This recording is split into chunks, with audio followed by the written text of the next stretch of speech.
السلام عليكم بنات، كيف دايرين؟ لاباس عليكم؟ نتمنى تكونوا على خير في احوال جيده ان شاء الله. ومرحبا بكم على قناه رجاء كانال فيديو جديد.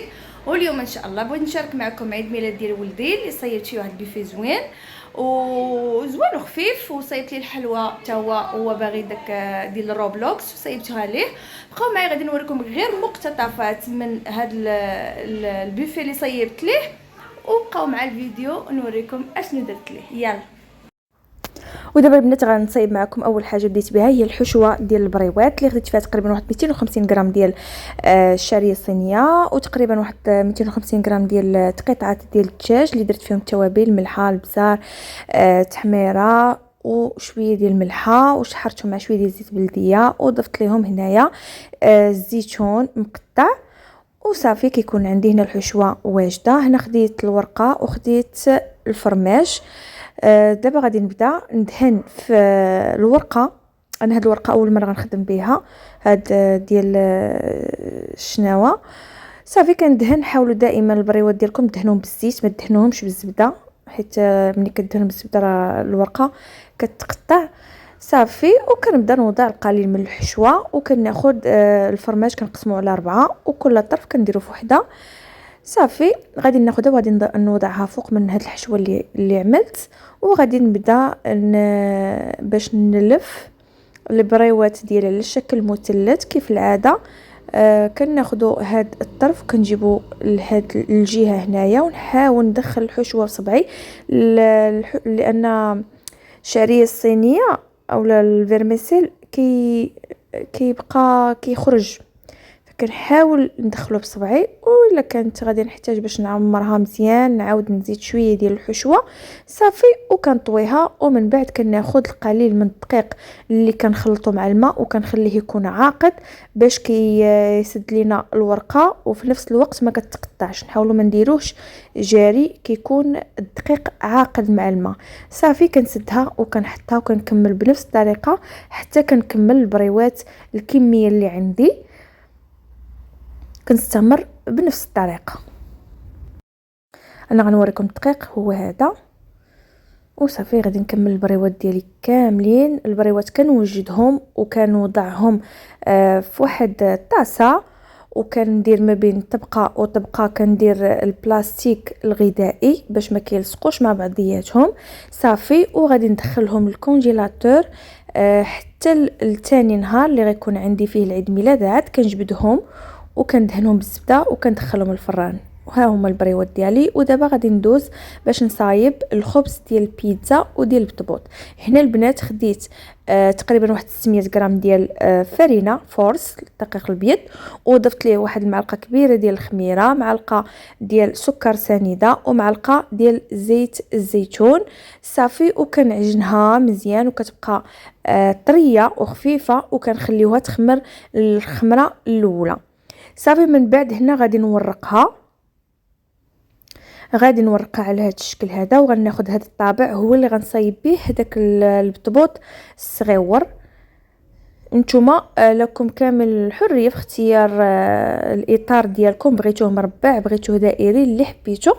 وحتى بالنسبه للقياس بغيتوهم كبار اولا صغار. انا درتهم غير صغيورين. فاش غنبغي نزينهم راه غنزينهم بالفرماج، الجبن والزيتون كحل وشويه ديال الزعتر. صافي الا بغيتو تضيفوا حتى الطون. صافي وكنخلطهم وكنديرهم. وبالنسبه للبيتزا حتى هي قطعتها، غير هي كنورقها شويه رقيقه ماشي بحال البطيبيطات.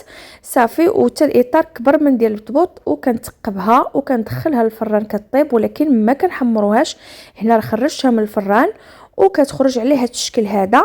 صافي حتى هي غنجمعها وغندخلها الكونجيلاتور مع البطبوط. منين البطبوط خليته كيخمر واحد شويه حيت ديجا خامر الخمره الاولى، كنجبدو وكنطيبوه حتى هو تقريبا ما تنحمروش، لانني مازال غنخشي الكونجيلاتور. نهار غنبغي غنجبدو ونحاول نسخنو. صافي البطبوط ديالي كيجي مفشفش، كيجي خاوي من الوسط. شوفوا كيفاش كيجي. صافي هو هذا اللي بغيت انا في الشكل ديالو، كيجي صغير وكيجي زوين. غادي تشوفوه معايا في اخر الفيديو كيفاش كيجي فاش كنعمرو. ودابا غادي ندوزو البنات باش نصايب معكم لا جينواز. بالنسبه للجينواز البنات عندي 4 ديال البيضات، في كل طبقه درت 4 ديال البيضات، وكل بيضه كنستعمل ليها 30 غرام من الدقيق و30 غرام من سكر سنيده، اي ما يعادل 120 غرام ديال سكر سنيده و120 غرام ديال الدقيق الابيض. صافي هنا درت قبصه ديال الملح، درت الفاني، درت 4 ديال البيضات. غنطلعهم شويه حتى كيضاعف الحجم ديالهم وكيصبح اللون ديالهم فاتح. صافي غادي نخلطهم مزيان. ما فيهاش بزاف، راكم عارفين لا جينواز ديال الطورطه ما كتكونش فيها الزيت، ما تيكونش فيها دانو الحليب، ما كيكون فيها والو، فقط السنيده والبيض والدقيق. هنا ضفت الملون انا حيتاش عندي عيد ميلاد ديال وليد، فحبيت ندير اللون الازرق. صافي ومع البيض ملي كنطربو راه كيولي بيض فكيعطينا اللون فاتح. ودابا عاد غادي نضيف الدقيق اللي هو 120 غرام باش نخلط، وغير بشويه بشويه باش ما يخرجش لينا الهواء اللي دخلناه في البيض. غادي نستمر بنفس الطريقه، وكل ما دخلت الدقيق كل ما كان نحاول نضيف الكميه اللي عندي. مهم على دفعات، ما نضيفوش كلشي دقه واحده. انا الدقيق هنا راه ديجا انا مغربلاه وكنبقى ندخل فيه بشويه بشويه. صافي على هذا الشكل هذا الشيء انا كنخلط غير بشويه. اما الا بغيتو تزربوا وتدخلوا دغيا في الدقيق في لا جينواز ديالكم ديروا ليغون وخدموا بيديكم، كيخدم احسن من سباتول. صافي وغادي نستمر بنفس الطريقه حتى كنكمل الكميه ديالي وغادي ندخلها للفرن. انا ديجا هنا درت ورق الفرن في الطاوه، نتوما كتعزلوا الطاوه اللي بغيتو. عندي هنايا شويه مستطيله. صافي وغادي نسرحها باش نقاد السطح ديالها. صافي من بعد كندير لها واحد الخبطه خفيفه باش كنخرج شويه داك الفقاعات وكيستوى السطح ديال لا جينواز ديالي كامل. صافي وكندخلها للفرن على درجه حراره 180 لمده 10 ديال الدقائق، وكتكون عندي لا جينواز واجده كيف ما كتشوفوا. هي غادي نخليها حتى كتبرد وصافي ديك الساعه باش نخدم عليها المرحله الاولى. شوفوا لا جينواز كتجي خفيفه غير ب4 ديال البيضات. وصافي غادي نصايب دابا الطبقه الثانيه وعاد غادي ندوز باش نوجدها. صافي البنات هنا منين كتكون عندي لا جينواز راه ديجا بردات، انا موجداهم قبل. وغادي ناخذ العصير، بغيتو ديروا الليمون اولا كتصايبوا القطر بالماء وسنيده وديروا فيه الفاني وتسقيوها. مهم كتسقيوها مزيان قبل ما كنخدموا بها. هنا عندي 1 لتر من كريمه الخفق كنطربها مزيان، ديجا عندي حلوه. صافي ولا ما كانش عندكم حلوه كتضيفوا سكر بودره. وغادي نبدا باش نخدم المرحله الاولى اللي هي غادي نوضع الكريمه وغادي ندير الحلوه كامله وكنقادها من السطح والجوانب وكل شيء، وكنخليها في الثلاجه حتى لثاني نهار فاش كنبدا نوجد عاد كنزينها ونكمل المراحل ديالها كاملين. المهم انا راه هنا يعني الخدمه ديال يومين اللي خدمت في النهار قبل ومن بعد كلشي شاركته معكم. هنا ثاني نهار غادي نقوم بالتزيين ديالها. فقط هنا وضعت الصوره ديال هاد اللعاب ديال روبلوكس. صافي وضعتها على هاد الشكل هذا وغادي نزينها من الجوانب زين بسيط ولكن كتجي الحلوه زوينه. وصافي دابا غادي ندوز معكم البريوش. هنا راه انا ديجا شاركت معكم الخبز ماشي البريوش، هذا الخبز خبيزات ديال البرجر. صافي صيبتهم على هاد 2 شكيلات، وحده زينتها بالزرارع وحده برقائق اللوز، وكندخلهم للفرن حتى كيطيبوا. ومن بعد ما كيطيبوا ليا في الفران كيخرجوا على هاد الشكل هذا اللي حتى هما غادي نحلهم.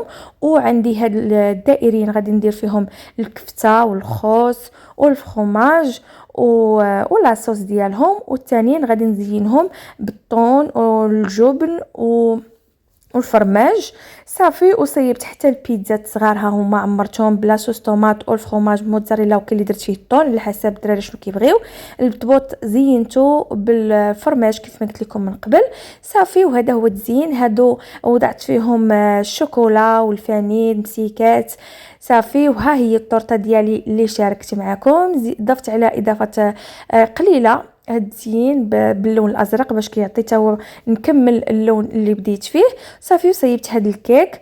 وهنا صيبت ديسير في الكويسات تحليه ديال الكويسات. وهذا هو الشكل النهائي. وصيبت كذلك لي بانكيك هادو جبتهم واجدين ضفت لهم غير الشوكولات البيض مع الفيرميسيل شوكولات الفيرميسيل صافي. وهذا هو البوفيه اللي شاركت معكم. نتمنى يكون عجبكم ان شاء الله. وإلا بغيتو ديروا بحالو راه ما فيه شي تمر يعني غير قادوا الحاجه من قبل وباش تجيكم سهله في نهار العيد الميلاد. كان هذا هو الفيديو اللي شاركت معكم ديال عيد الميلاد ديال الابن ديالي. نتمنى الفيديو اليوم يكون عجبكم وما تنساوش الاشتراك في القناه وتفعيل زر الجرس باش توصلوا دائما بكل جديد كنزلوا على القناه. ونخليكم ان شاء الله فيديو جديد نتلاقاو فيه. يلا باي باي. نخليكم مع تتمه ديال الفيديو.